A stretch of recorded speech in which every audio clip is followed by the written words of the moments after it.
Assalamualaikum warahmatullahi wabarakatuh. Alhamdulillah nahmaduhu wa nusalli wa nusallimu ala rasulil karim. Amma ba'd. Saudara-saudara sekalian yang dimuliakan oleh Allah Subhanahu wa taala. Alhamdulillah, pada kesempatan ini kita akan membahas 4 perkara yang penting. 4 perkara yang penting ini harus wajib dimiliki oleh setiap orang-orang Islam yang akil balik atau mukallaf. Baik laki-laki, baik perempuan, baik rakyat, baik pejabat. Pendek kata, apabila orang ini beriman, orang yang menyatakan dirinya adalah Islam harus mempunyai 4 perkara ini. Bahkan saking pentingnya perkara ini melebihi dari perkara yang wajib,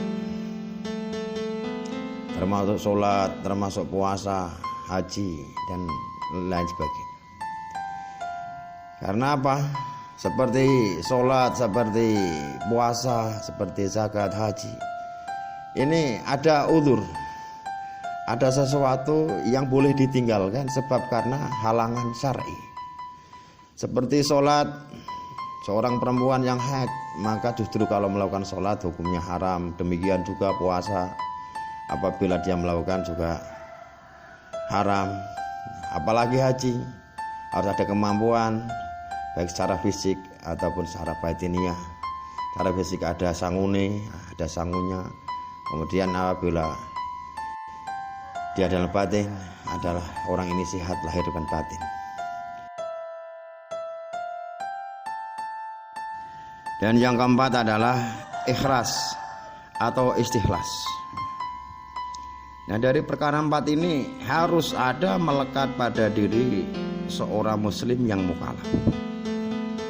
Nah, karena pentingnya 4 perkara ini perlu kita usahakan dan perlu kita tanamkan pada diri kita sehingga agama kita ini menjadi sempurna di hadapan Allah Subhanahu wa taala.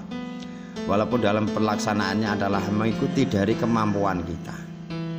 Saudara-saudara sekalian yang dimuliakan oleh Allah Subhanahu wa taala, 4 perkara yang penting tadi adalah iman yang benar, yaitu kita mengisyakan Allah taala, meyakini Allah Subhanahu wa taala, adanya Allah Subhanahu wa taala, Allah Subhanahu wa taala yang menciptakan, Allah Subhanahu wa taala yang memberi rezeki, Allah Subhanahu wa taala yang mengendalikan, Allah taala yang mengatur, Allah Subhanahu wa taala yang menguasai.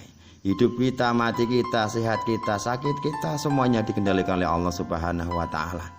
Ini baru namanya kita belajar yakin benar kepada Allah Subhanahu wa taala. Kita penuh keyakinan bahwa pekerjaan tidak memberikan rezeki. Yang memberikan rezeki Allah Subhanahu wa taala. Contohnya banyak, orang bekerja tapi dihutang, tidak dibayar.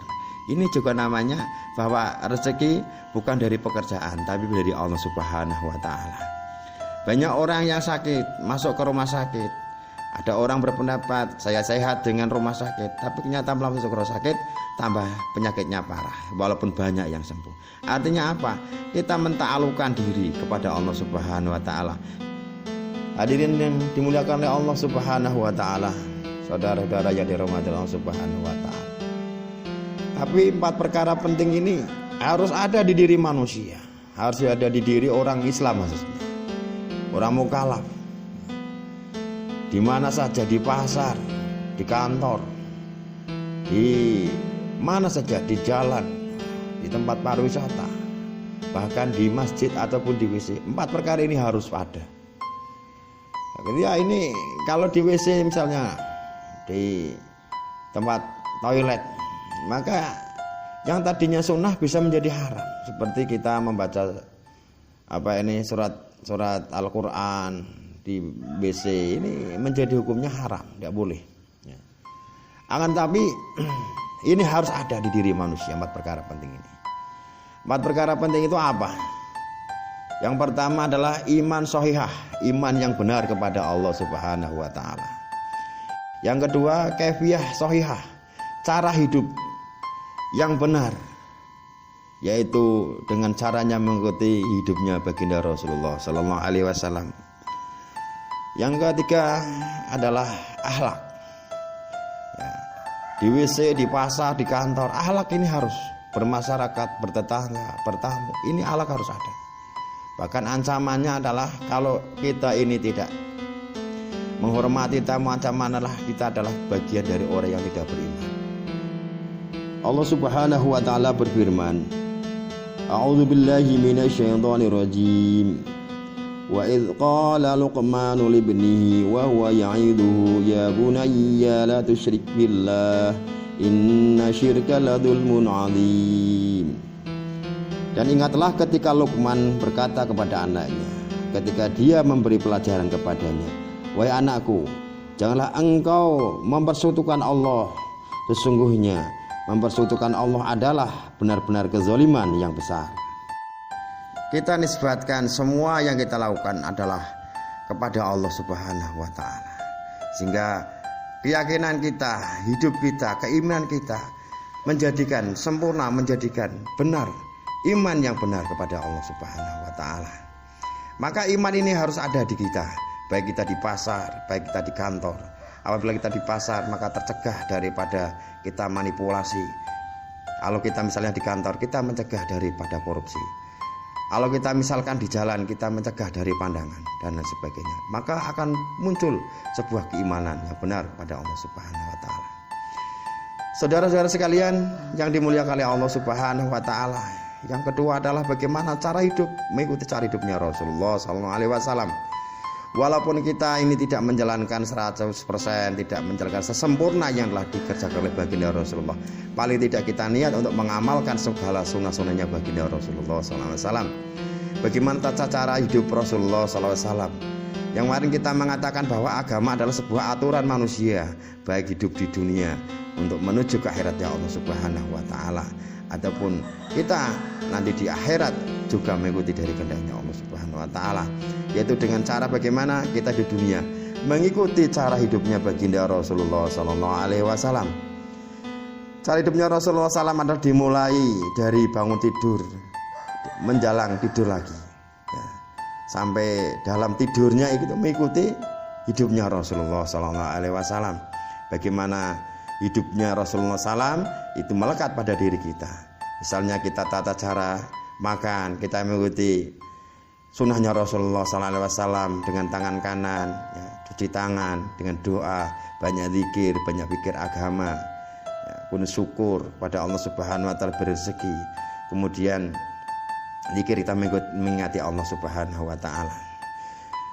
Kemudian misalkan kita ini tidur, kita juga mengikuti sunnahnya Rasulullah SAW.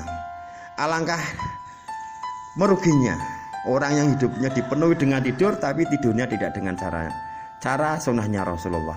Maka tidurnya kita ini hanya mendapatkan kelohonan atau mendapatkan nganggur saja.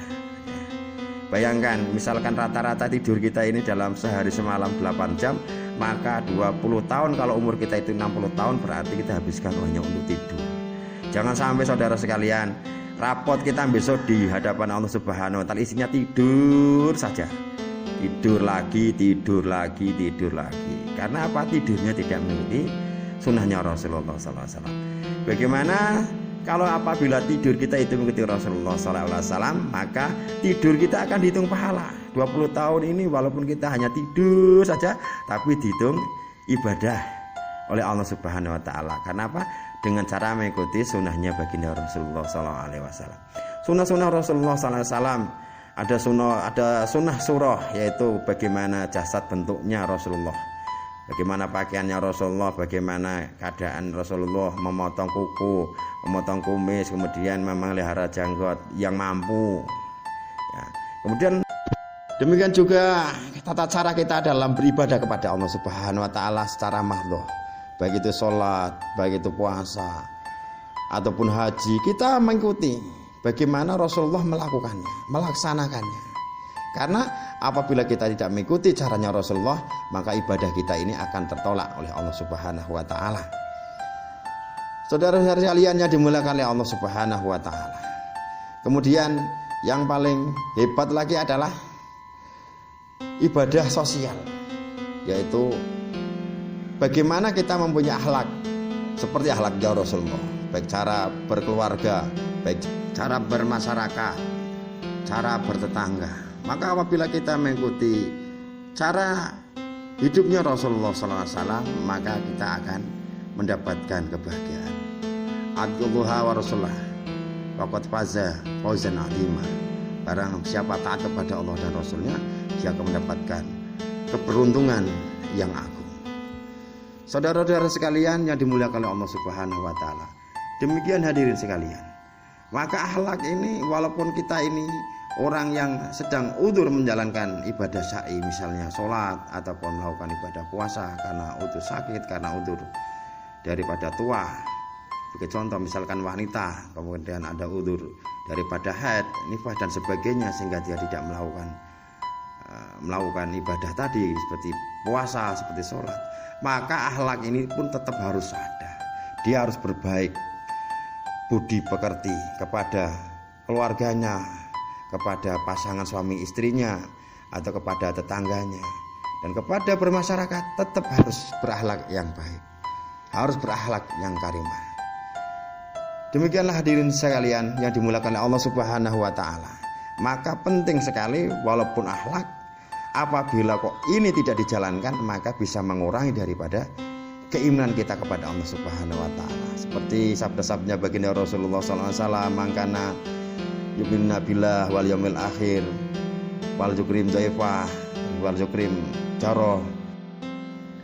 Barang siapa yang beriman kepada Allah Subhanahu wa taala dan hari akhir, maka sebaiknya dia memuliakan tamunya, sebaiknya dia memuliakan tetangganya.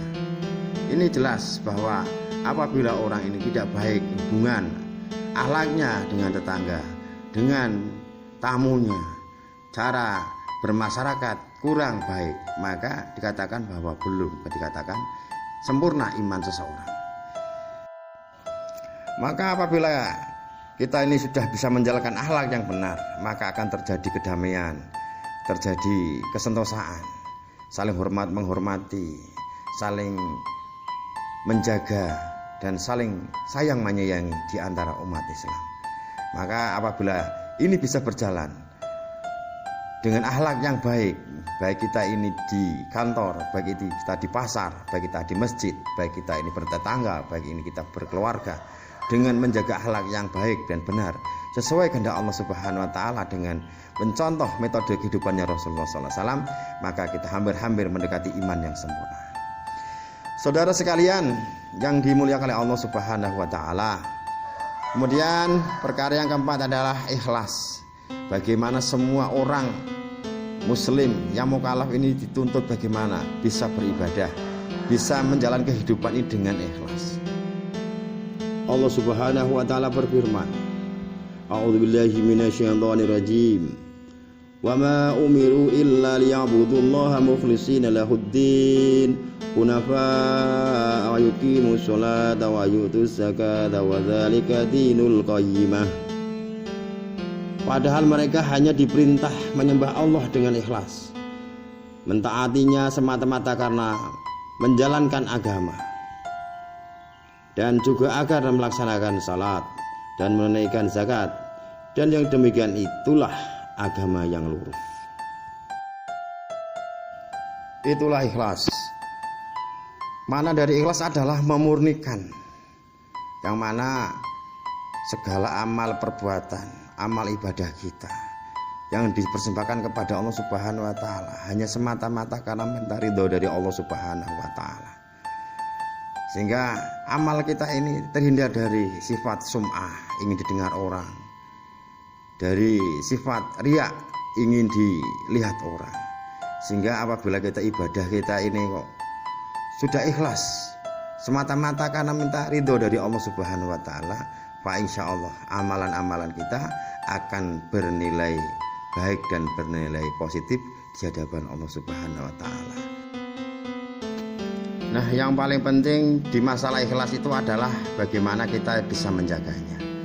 Bagaimana menjaga ikhlas itu? Menjaga ikhlas itu adalah dimulai dari kita mulai akan beramal, sedang beramal, dan setelah beramal. Begitu beratnya menjaga yang namanya ikhlas. Karena ikhlas itu yang tahu hanya Allah Subhanahu wa ta'ala dan pribadinya. Dan godaan dari ikhlas ini adalah ingin bercerita, ingin menceritakan.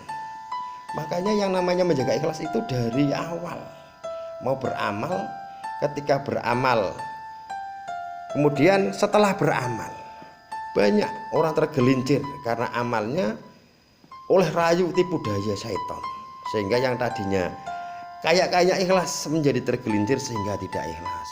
Semisal di warung ada percakapan, wah yang membangun masjid ini si itu, wah kemudian karena dia ini yang beramal paling banyak ya 200 juta katakanlah, dia malah berkata, nah amal segitu itu bagaimana, saya ini ya ikhlas, saya ini ikhlas loh ya, saya hanya membantu 200 juta lah.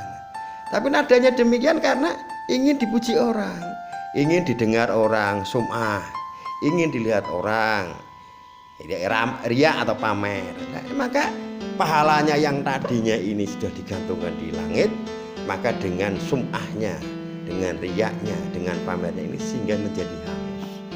Karena apa? Al-ikhlasu ruhul ibadah, bahwa ikhlas adalah ruhnya dari ibadah. Nah, seperti manusia, seperti makhluk, kalau dia ini bernyawa itu berarti hidup. Tapi kalau misalkan manusia kok nggak bernyawa berarti mati. Begitu juga namanya amal. Apabila ikhlasnya hilang maka jadi bangkai saja, tidak berguna. Karena ikhlas kita telah hangus oleh sifat pamer kita, riya kita, dan sum'ah kita, sehingga kita hanya mendapatkan pujian di dunia tapi tidak mendapatkan pahala di akhirat. Demikian saudara sekalian, semoga dengan ikhlas ya, dan dengan perkara 4 tadi yang kita sampaikan, yang penting bagi kita umat muslim yang sudah mukallaf dan taklif, mempunyai tanggung jawab untuk menjalankan syariat, maka bagaimana kita bisa menjalankan dengan sebaik-baiknya, memelihara amalan di hadapan Allah Subhanahu wa ta'ala semata-mata minta ridhonya Allah Subhanahu wa ta'ala dan mengharapkan rahmat dari Allah Subhanahu wa ta'ala, sehingga kita menjadi hamba yang senantiasa diberkahi oleh Allah Subhanahu wa ta'ala dan kita mendapatkan husnul khotimah. Demikian saudara sekalian yang bisa kami sampaikan. Kalau ada benarnya dari Allah Subhanahu wa ta'ala, kalau ada kurangan dari diri pribadi kami, usikum nafsi bitaqwallah. Wallahul muwaffiq ila aqwamit thoriq. Wassalamualaikum warahmatullahi wabarakatuh.